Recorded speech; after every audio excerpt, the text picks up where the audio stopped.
रामदास स्वामी मठाजवळ आगरटाकळी गाव नाशिक या ठिकाणी नाशिक मध्यच्या आमदार प्राध्यापक देवयानी सुहास फरांदे यांच्या निधीतून प्रभाग क्रमांक 16 मध्ये सभागृहाचं बांधकाम करण्याच्या कामाचा भूमिपूजन समारंभ संपन्न झाला। प्राध्यापक देवयानी सुहास फरांदे यांच्या शुभ हस्ते या विकास कामाचा शुभारंभ करण्यात आला।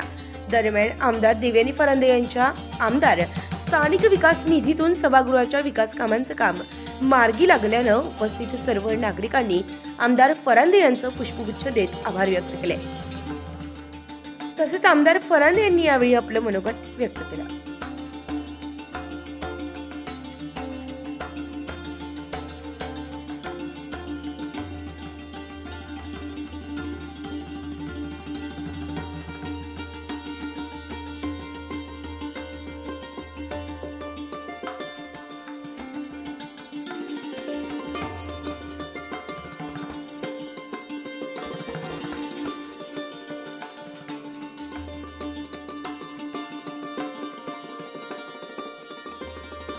वृत्तसंकलन विभाग, नाशिक लोकशाही न्यूज, नाशिक।